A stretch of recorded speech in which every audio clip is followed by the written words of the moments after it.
ሰላም ጤና ይስጥልን ተመልካቾቻችን ከአንከር ሚዲያ ዝግጅት ክፍል ያክብሮ ሰላምታችንን እናቀርባለን። የአማራ ፋኖ ብሔራዊ ንቅናቄ የሸዋ ጠቅላይ ግዛት እዝ በድሮን ቴክኖሎጂ የተለያዩ ውጊያዎችን ሲያደርግ እንደነበረ የሚያሳዩ ቪዲዮዎች ለአንከር ሚዲያ ደርሰውታል። የሸዋ ጠቅላይ ግዛት እዝ ባለፉት 3 ዓመታት ይህንኑ ቴክኖሎጂ በማስፋት የፋኖን አቅም ለማሳደግ በርካታ ስራዎችን እንደሰራ ነው ከደረሱን ቪዲዮዎች ማረጋገጥ የተቻለው። ለመሆኑ ፋኖ ድሮን ታጥቋል በዚህ ደረጃ ምን ስራዎችን ከውኗል በሚለው ዙሪያ በአማራ ፋኖ ብሔራዊ ንቅናቄ የሸዋ ጠቅላይ ግዛት እዝ የህዝብ ግንኙነት ክፍል ኃላፊ ሻለቃ አበበ ሙላትን መስመር ላይ አግኝቻለሁ። ሻለቃ አበበ ሙላት በጣም አመሰግናለሁ። የደረሱን ቪዲዮዎች ከናንተ በቀጥታ በድሮን የታገዘ ጥቃቶችን መፈጸማችሁን የሚያሳይ ነው። ይሄ በትክክል በእናንተ የተፈጸመ መሆኑን ማረጋገጥ ትችላላችሁ? አመሰግናለሁ ጋዜጠኛ መሳይ። እንግዲህ ለዓለም አቀፍ ማህበረሰቡ ያሉትን ስራዎች እንዳሳውቅ በሚዲያ አስተጋበዝከኝ። በዚህ ጭፍጨፋ በታወጀበት የታላቁ የአማራ ህዝብና በዚህ ትግል ጀግኖች ሰማዕታት ስም ላቅ ያለ ምስጋናን እያቀረብኩኝ ወደ አነሳልኝ ነጥብ አልፋለሁ። አዎ ያነሳው ልክ ነው። እንደ አማራ ፋኖ ሸዋ ጠቅላይ ግዛት በርካታ ስራዎች ሲሰሩ ቆይቷል። ከዚህ በፊት በድርጅት ደረጃ ውህደት ከመፈጸማችን በፊት እንዳፋሃድ በነበረው እንዳንደዝ በነበረን ድርሻ ሸዋ ጠቅላይ ግዛት እዝ ተቆጣጥሮ በሚያስተዳድራቸው ቦታዎች ላይ በርካታ ተጋድሎችን ስናደርግ መቆየታችን ይታወሳል። ከነዚህ ተጋድሎቻችን አንደኛውና ግንባር ቀደሙ የአየር ኃይሉ ነው። እንግዲህ የአማራ ፋኖ ብሔራዊ ንቅናቄ ሸዋ ጠቅላይ ግዛት እዝ የአየር ኃይል ክፍል ላለፉት 3 ዓመታት በተሰማራባቸው ቀጠናዎች በሙሉ መካናይዝድ ጦር፣ አየር ወለድ ኮማንዶ፣ እግረኛ ሰራዊት፣ የአገዛዙ ካምፕና ሎጂስቲክ ማከማቻ ላይ በተጠና መልኩ ጥቃቶችን ፈጽመናል። እንግዲህ የሸዋ ጠቅላይ ግዛት እዝ ከትግሉ መታወጅ ማግስት ጀምሮ የጠላት ኃይል ለመምታት የተጠቀመበትና በአማራ ፋኖ ትግል ውስጥ የመጀመሪያው የሆነውን የድሮን ቴክኖሎጂ በመታጠቅ በርካታ ድሎችን ሲያስመዘግብ የቆየ ቢሆንም የወገንን ጦርን ተገማችነት ለማራቅ በሚል በሚስጥር ተይዞ ቆይቷል። እያንዳንዱ ነገር ሚስጥራዊ ነው። ወታደራዊ የሆኑ እንትኖች እነሱ ይፋ አይሆኑም። አሁንም ይፋ ያላደረግናቸው በሚስጥር ነክ ተቀምጠው የሚቆዩ በታሪክ ደረጃ ለትውልድ የሚተላለፉ በዚህ ትግል አውድ ውስጥ ምርጥ የምንለው አሻራችን ስለሆነ በዛ መልኩ ይቀጥላል ማለት ነው። የአማራ ፋኖ ትግል ይፋዊ አንድነት መታወጅና ወጥ ድርጅት መዋቅሮች ከመፍጠራቸው ባሻገር በድርጅታችን የአማራ ፋኖ ብሔራዊ ንቅናቄ ቴክኖሎጂና ምህንድስና መምሪያ ክፍል ዘርፍ መኖሩን ታሳቢ በማድረግ ነው እንግዲህ ለመላው የህዝባችን እና ታጋዩ ሰራዊታችን እንዲሁም ደጋፊዎቻችን ይፋ ማድረግ አስፈላጊ ሆኖ ስላገኘነው ነው ይፋ ያደረግነው። በዚህ ውስጥ የጦር ጠበብቶችን፣ መሐንዲሶችን፣ መምህራኖችን፣ ጋዜጠኞችን፣ ዶክተሮችንና ተመራማሪዎችን እንዲሁም ታላላቅ ምሁራኖችን አቅፎ የአማራን ትግል በፊት አውራሪነት እየታገለና እያታገለ የሚገኘው እንግዲህ በአርበኛ መከታው ማሞ የሚመራው የሸዋ ጠቅላይ ግዛት እዝ በዚህ በአማራ ጠሉ የኦህዴድ መራሹ የብልጽግና ስርዓት ላይ በጠንካራ ወታደራዊ ክንፉ በኩል በሚያሳርፈው ጠንካራ ምት ስርዓቱን በማሳፈር ረገድ ትልቅ ታሪካዊ አሻራን ተወጥቷል፣ እየተወጣም ይገኛል። ስኬታማ የሆኑ ኦፕሬሽኖች ተሰርተዋል። በእነዚህም ውጤታማ የሆነ በጠላት ላይ ድል ተቀዳጅተናል ማለት ነው። በዋናነት ግን እነዚህን ድሮኖች ስንጠቀማቸው የነበረው ጠላት ከዚህ በፊት እንደሚታወቀው በርካታ ንጹሃኖች በዚህ በአማራ ትግል ላይ በተለያዩ አውራጃዎች ወይም በተለያዩ ግዛቶች ላይ በርካታ የአማራ ንጹሃኖች ተጨፍጭፈዋል። በድሮን በከባድ መሳሪያ ቅንቡላዎች ሀብት ንብረታቸው ወድሟል። ከሀብት ንብረቱ ውድመቱ በዘለለ በንጹሃኖች ላይ ያስከተለ ጭፍጨፋ ተካሂዷል በዚህ ስርዓት ማለት ነው። ይህ ስርዓት ያለ ገደብ የሚተኩሳቸውን የከባድ መሳሪያ ቅንቡላዎች በተለይ በሸዋ በዚህ በእኛ ባለንበት ግዛት ላይ እንደ እዝ ተቆጣጥረን በምናስተዳድራቸው ቦታዎች ላይ ስርዓቱ ያለ ገደብ የሚተኩሳቸውን የከባድ መሳሪያ ቅንቡላ ማስቀረት ችለናል። በተወሰነ ደረጃ ይሄንን መቀነስ ችለናል። የቀነስንበት ዋነኛ ምክንያቱም ቅንቡላዎችን በሚወረውረው የከባድ መሳሪያ አካባቢ ላይ የድሮን አሰሳ በማድረግ በጀነራል መድፍ ላይ በዙ 23 በቢኤም እንዲሁም በሞርተርና በድሽቃ ላይ እንግዲህ ከምስሉ እንደምንረዳው ቀንጨብ አድርገን ያወጣናቸው ናቸው እንጂ በጣም በርካታ የፎቶና የቪዲዮ ማስረጃዎች አሉን። እነዚህ ግን ለአብነት ለህዝባችንና ለደጋፊያችን እንዲሁም ለጀግናው ተዋጊ ሰራዊታችን ለስነ ልቦና የበላይነትን የሚያጎናጽፍ ስለሆነ ይፋ ለማድረግ ተገደናል። በዛም አማካኝነት ከዛ ከምስሉ መረዳት የምንችለው ነው። ወደ ዝርዝሩ ጉዳይ እንመጣለን። በተለይ ወታደራዊ የሆኑ ሚስጥሮችን እንደተጠበቁ ነው። ነገር ግን ቀደም ሲል አንስተኳል በሚስጥር የያዛችሁበት እንግዲህ 3 ዓመት ነው ይሄ እንቅስቃሴ ከተጀመረ ትግሉ ከተጀመረ ጀምሮ ይሄ እንቅስቃሴ ጎን ለጎን ሲካሄድ እንደነበረ ነው የተረዳሁት። ባለፉት 1 ዓመታት ደግሞ በተላኩልን ቪዲዮዎች መረዳት እንደተቻለ በ2017 እንደ ኢትዮጵያ አቆጣጠር ማለት ነው በርካታ አካባቢዎች ላይ ጥቃት መሰንዘራችሁን የሚያሳይ ነው በቀን ተመዝግቦ የሚታይ ስለሆነ ለምንድን ነው ጥቃቶቹን ቢያንስ እንቅስቃሴያችሁን ይህንን ለማሳደግ የሄዳችሁበትን የተለያዩ ጥረቶችን በሚስጥር ብትይዙ እንኳን ጥቃቶቹን በተመለከተ ያደረሳችሁትን ምክንያቱም እናንተ ባትናገሩ በአንድ ወገን ሌላ አካል ሊናገረው ይችላል ይባላልና ይህንንስ በሚስጥር ይዛችሁ ያቆያችሁት ለምንድን ነው? ጥሩ ጥያቄ ነው። አንዳንዴ ወታደራዊ የሆኑ ሚስጥሮች በተፈለገው ሰዓት ወይም በማንኛውም ጊዜ ይፋ የማይሆኑ ሚስጥሮች አሉ። ከዛ ጋር ተያይዞ ወደፊት የምንሰራቸው በጣም በርካታ በእቅድ ደረጃ ስራዎች ስላሉ ለነዛ እንቅፋት እንዳይሆነን ታሳቢ በማድረግና ስርዓቱም ለሌላ ፕሮፓጋንዳ ይጠቀመዋል በሚል እሳቤ ይፋ ሳናደርግ ቆይተነዋል። አሁን ላይ ይፋ ማድረግ ያስፈለገበት ትልቁ ምክንያት ህዝባችንና ደጋፊያችን እንዲሁም እግረኛ ሰራዊታችን እንደዚህ አይነት ጠንካራ ስራዎች ስንሰራ መቆየታችን በእዝ ደረጃና ወደፊት አሁን በተዋቀረው የአማራዊ ቤታችን በአየር ኃይል ደረጃ ሊዋቀር ስለሚችል በዛ ላይ ትልቅ ግብአት እንዲሆንና ተሞክሮ እንዲወሰድ ታሳቢ በማድረግ ነው አሁን ይፋ ያደረግነው። በዋናነት ግን ይህንን ይፋ ስናደርግ ከዚህ በፊት የሰራዊቱን ሞት ለመቀነስ የሰራዊቱን መቁሰል ለመቀነስና የህዝባችንን ሞት ከመቀነስ አንጻር ትልቅ ምርት ያገኘንበት ስራ ነው ወይም የውጊያ ስልት ነው። የጠላትን የከባድ መሳሪያ አንገት በማስደፋት የህዝባችንን ሞት ቀንሰናል። እውነት ለመናገር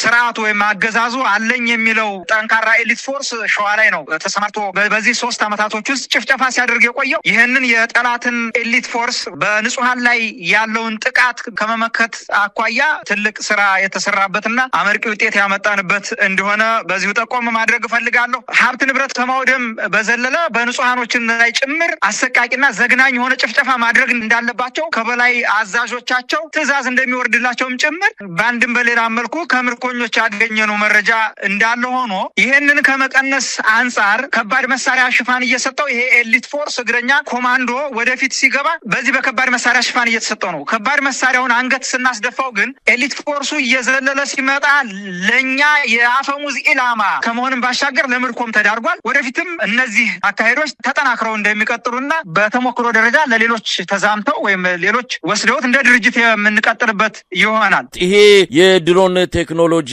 ፋኖ መታጠቁ የሰጠውን ጥቅም እንደዚሁም ምን ያህል ውጤት እንዳገኘችሁበት በዝርዝር ገልጸሃል። እንደው ዋና ዋና የሚባሉ ያሳካችኋቸው ከቦታ አንጻርን በመጥቀስ እንግዲህ በቪዲዮ ላይ እንደምናየው ከሆነ የመከላከያ ሰራዊት የሚገኝባቸው ትልልቅ መሳሪያዎች ያሉባቸውን አካባቢዎች በጉዞ ላይ እንዳሉ፣ አድማ በታኝ ኃይልም እንደዚሁ በካምፕ ውስጥ እንዳሉ የሚታዩባቸው አንዳንድ የቪዲዮ ማስረጃዎችን ነው ለማየት የተቻለውና እስቲ እንደው በዚህ በድሮን ቴክኖሎጂ በመጠቀም ጥቃት አደረስን የምትሏቸው ዋና ዋና ድሎችን መግለጽ ከተቻለ። ቦታዎችን ሸዋሮቢትና ሸዋሮቢት ዙሪያ፣ አተናግድም ዙሪያ፣ በመንዝ እንደዚሁም ተጉለት ሌሎች ቦታዎችም ላይ እነዚህን ግብአቶች ተጠቅመናቸዋል። እነዚህ በጠቀስኩልህ ቦታዎች ላይ እንዳብነት ነው። በጣም በርካታ ቦታዎች ላይ ተጠቅመናል። ወደፊትም እንጠቀማለን። ግዴታ ስለሆነ ማለት ነው። ራስን የመከላከል ሰብአዊ መብት ጭምር ስላለን ራሳችንን ለመከላከል ከዚህም በላይ የምንጠቀማቸው ግብአቶች ሊኖሩ ይችላሉ። ግን ደግሞ አሁን ይፋ ለማድረግ የማልችልበት ሁኔታ ላይ ነው ያለሁት። ምክንያቱም ወታደራዊ ሚስጥሮች ስለሆኑ ማለት ነው። በዚህ ልክ እንዲያዝልኝ እፈልጋለሁ። እንግዲህ ሻለቃ አበበ ምን ያህል የፋኖ የድሮን አቅም የተጠናከረ ነው ማለት እንችላለን? አሁን ባላችሁ ቁመና በድሮን አንጻር ማለት ነው። እንግዲህ እስካሁን የሰራችሁትን ሰሞኑን ነው ይፋ ያደረጋችሁት። እውነት ለመናገር ብዙዎቹ የፋኖ ትግል የሚደግፉ ወገኖች በዚህ ደረጃ እድገት ማየታቸውን በጥሩ ስሜት ነው የተቀበሉት። አሁን ግን ቁመናችሁን እንዴት ትገልጻላችሁ? እያደገ ሊመጣ እንደሚችል ቀደም ሲል ገልጸዋል። ነገር ግን አሁን ባላችሁ ቁመና የአብይ አህመድ አገዛዝን የአየር የበላይነት በተወሰነ ደረጃ ለመግታት የሚያስችል አቅም ላይ ደርሰናል ብላችሁ ታስባላችሁ? ጥያቄው ጥሩ ጥያቄ ነው።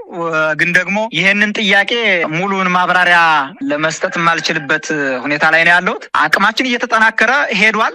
ግን ደግሞ ይህን ያክል የሚል ዝርዝር የሆኑ ማብራሪያዎችን ላለመስጠት ገደዳለሁኝና እነዚህን መጠኖቹንና የአቅማችንን ደረጃ ይህን ያክል ነው ብዬ በፐርሰንት ለማስቀመጥ ማልችልበት ሁኔታ ላይ ነው ያለሁት። ግን ደግሞ በተጠናከረ መልኩ ወደፊት ልታዩን እንደምትችሉ ደጋፊዎችም ምሁራኖችም ሰራዊታችን መሬት ላይ የሚያየው ነገር ሆኖ ሳለ ግን ደግሞ ከዚህ በተሻለ አቅም ልንመጣ እንደምንችል በዚሁ ጠቆም አድርጌ መሄድ እፈልጋለሁ።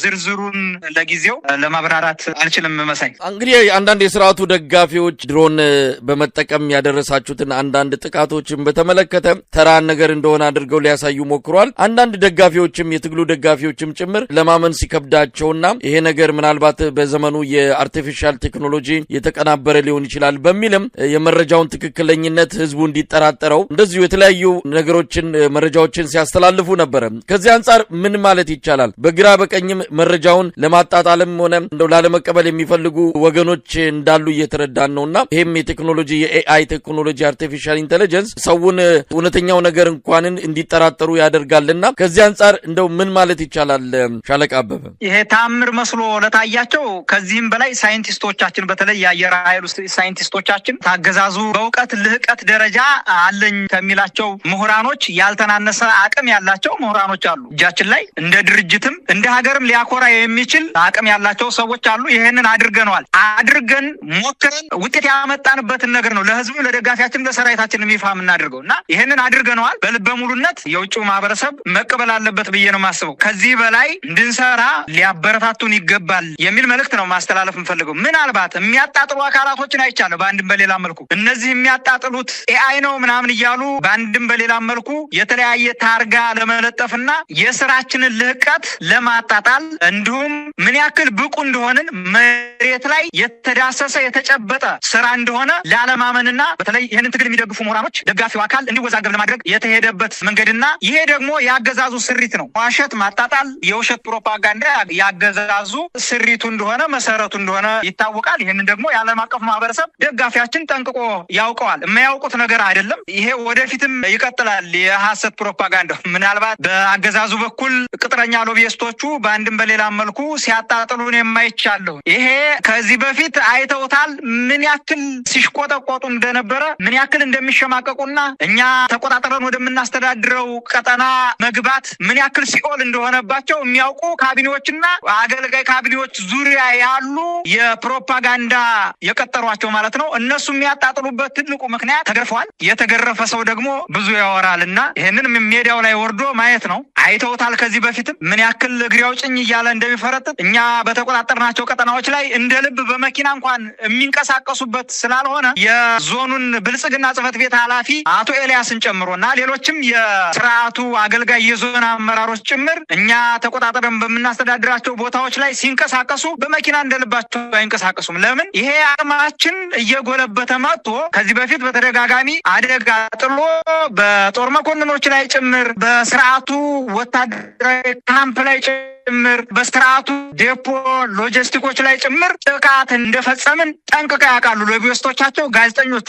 እያንዳንዱ ባለስልጣን በደንብ አድርጎ ያውቀዋልና ይሄንን የፈጠራ ክህሎታችንን በውጊያ ላይ አውለኑ ውጤታማ እንዲሆንን ጠንቅቀው የሚያውቁ ሎቢስቶችም ጭምር ቢያጣጥሉት ኤአይ ነው ቢሉ የሚገርም አይደለም እና መጥቶ ማየት ይቻላል። በርካታ ግምገማዎች አድርገውበታል ያገዛዙ የጦር መኮንኖች። ከዚህ በፊት በነበረ የክልል ግምገማቸውና የዞን ግምገማቸው ከፌዴራል በመጡ ባለስልጣናትና የከፍተኛ የጦር መኮንኖች የስርዓቱ የጦር መኮንኖች ማለት ነው ፋኖ በጣም በርካታ ጉዞዎችን ተጉዞ ምንም ሳይደክም ያለንበት ቦታ መጥቶ አጥቅቶ ውጤታማ ሆኖ ይመለሳል። ከዛም አልፎ ተርፎ የአየር ላይ ጥቃቶችን የመፈጸም ሂደቶች ላይ ይገኛል። እኛ በቀን ውስጥ 4 ሰዓት እንኳን በእግር ተጉዘን በፋኖ ላይ ጥቃት ፈጽመን ውጤታማ ሆነን አናውቅም። እነዚህን ለአብነት ላንሳ እንጂ በርካታ ግምገማዎችን አድርገዋል። እነዚህን ግምገማዎች ካደረጉ በኋላ ለ4 እና ለ5 ለ6 ወራቶች ቆይተው ነው እኛ ላይ ጥቃት ለመሰንዘር አገዛዙ አለኝ የሚለውን ኤሊት ፎርስ እየያዘ የሌሊት ጥቃቶችና ሌሎች ጥቃቶችን መፈጸም የጀመረው። ግን ደግሞ ረጅም ጉዞዎችን አድርጎ አድካሚ ጉዞዎችን አድርጎ ከመመለስ በዘለለ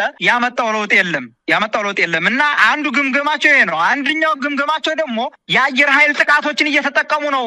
ስለዚህ እነሱ ተቆጣጥረው በሚንቀሳቀሱባቸው ቦታዎች ላይ እንደ ልባችን መግባት አንችልም የሚል ግምገማዎችን አድርገዋል። ለዚህም ትልቁ ማሳያ ከዚህ በፊት ኔትወርክ አጥፍተው ከመንቀሳቀስ ጋር ተያይዞ መብራት አጥፍተው ከመንቀሳቀስ ጋር ተያይዞ ንጹሃኖችን ከመጨጨፍ ጋር ተያይዞ በተደጋጋሚ በሰራነው ዜና አማካኝነት ይፋ አድርገናል። ይሄ ምን ያመጣበት ነው? ከፍተኛ ጭንቀትና አማራ ፋኖ ብሔራዊ ንቅናቄ ሸዋ ጠቅላይ ግዛት ሸዋ ላይ የሚንቀሳቀሰው ኃይል ሙሉ በሙሉ ከባድ የሆነ ጥቃት ከመፈጸሙ ጋር ተያይዞ ሀገሪቱን ኤሊት ፎርስ ሸዋ ላይ አስቀምጦ እየተዋጋ ያለበት ትልቁ ምክንያት የኃይል ሚዛኑ በእኛ እጅ ስለሆነበት ብቻ ነው።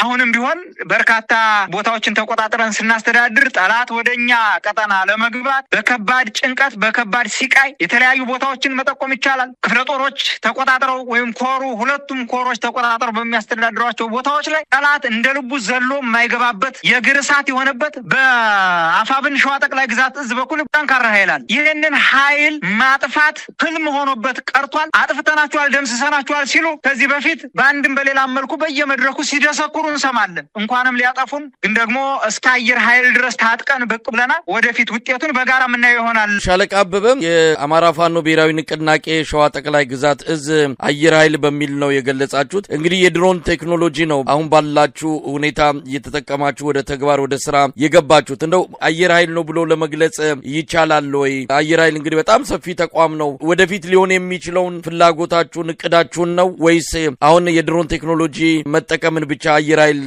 አለን ብሎ መግለጽ ይቻላል? እንግዲህ አንድ ህፃን ተወልዶ ዳዴ እያለ ያድጋል። ብዙ ፕሮሰሶች አሉት። የኛም ትግል ከትንሽ መሰረት ተነስቶ እየጎመራ እዚህ ላይ ደርሷል። ምናልባት ጠቆም የማደርግህ አየር ኃይል ማለት ይቻላል ነገ እኮ ሀገረ መንግስቱን ተረክበን ሀገር ለማስተዳደር ነው እየታገልን ያለ ነው። ስለዚህ አየር ኃይሉ በእጃችን ያለው ማለት ነው። አየር ኃይል ለማለት የማያስችለን ምንም ምክንያት የለም። ለምን ጠላት በአየር ኃይል መጥቷል። እኛም በአየር ኃይል ጠላትን እያጠቃን ያለንበት ሁኔታ ነው ያለ። በቀጣይ ደግሞ ጀቶችን የጦር ሄሊኮፕተሮችን የማንታጠቅበትና በዛም የማንዋጋበት ምንም ምክንያት የለም። እየተንደረደርን ነው። ትናንት ትግላችን ከአንድ ከሁለት ጀምሮ 4-5 ሆነን ጀምረን ዛሬ ላይ የት እንደደረሰ ማየት ይቻላል። ትግሉ የሂደት ጉዳይ ነው። በሂደት በጣም በርካታ ጀግኖችን አፍርተናል። በዚህም መካከል በጣም በርካታ ጀግኖችን ገብረን አሁን የደረስንበት የስነ ልቦና ልዕልና፣ አሁን የደረስንበት ጠንካራ የትጥቅ አቅምና ጠንካራ ወታደራዊ ቁመና ላይ የደረስነው በሂደት ነው። ይሄ ሂደት ደግሞ ቀስ እያለ ወዴት ይሄዳል? ይሄንን ለዓለም አቀፍ ማህበረሰቡም ቢሆን ማብራራቱ ምናልባት አስፈላጊ ነው ብዬ አላምንም። ነገ የት እንደምንደርስ ትልቁ ማሳያ የአሁኑ ጅማሯችን እንደሆነ ከግንዛቤ ውስጥ መግባት እንዳለበት ነው ጠቆም ማድረግ የምፈልገው። እንደው በመጨረሻ ሻለቃ አበበ ይሄ ቴክኖሎጂ እንዲህ አይነቱን የድሮን አቅም መፍጠር በጦርነቱ አጠቃላይ ሂደት ላይ ቀደም ሲል ጠቅሰዋል ብዙ ጥቅም እንዳስገኘ፣ ህዝቡን ከመከላከል የሰራዊታችሁንም ጥቃት ከመቀነስ አንጻር በድሮን የጀመራችሁት እንቅስቃሴ ትልቅ አስተዋጽኦ እንዳደረገ ጠቅሰዋል። ከዛ ባሻገር መጪውን የጦርነት የኃይል አሰላለፍ በአጠቃላይ የጦርነቱን ቅርጽና መጠን አካሄድ ሊቀይረው ሊለውጠው ይችላል ብለን እንጠብቃለን። እሱማ ምንም ጥርጥር የለውም። ይሄ ምንም ጥርጥር የለውም። ወደፊት በትልቅ አቅም ትልቅ ድል ትልቅ ውጤት ልናመጣ የምንችልበት ትልቅ ድል የምናበስርበት አካሄድ እንደሆነ በሀሳቦቼ መካከልም ጠቅሼዋለሁና ይሄንን መጠበቅ ግድ ይለናል። ወደፊት የምናየው ይሆናል። በጣም ነው የማመሰግነው ሻለቃ አበበ ሙላት። እንግዲህ ለህዝብ መገለጽ ያለባቸውን ወታደራዊ ሚስጥሮቻቸው የተጠበቁ እንዳሉ ሆነው ነገር ግን ህዝብ እንዲያውቅ የምትፈልጉት መረጃ ካለ ወደፊትም ዝግጅት ክፍላችን ፍቃደኛ ሆኖ ለህዝብ ለማድረስ እንደሚችል ነው በዚህ አጋጣሚ ለመግለጽ መወደው። ሻለቃ አበበ ሙላት የአማራ ፋኖ ብሔራዊ ንቅናቄ ሸዋ ጠቅላይ ግዛት እዝ ህዝብ ግንኙነት ክፍል ኃላፊ፣ እግዚአብሔር ይስጥልኝ። መልካም ቀን። እሺ፣ አመሰግናለሁ መሳይ። ክብርና ሞገስ ለትግሉ ሰማዕታት። ድል አማራ ፋኖ ብሔራዊ ንቅናቄ፣ ድል አማራ ህዝብ፣ ድል ለኢትዮጵያ ህዝብ። ስር ነቀል ለውጥ በተባበረ ክንዳችን ማለት ነው የምፈልገው። አመሰግናለሁ።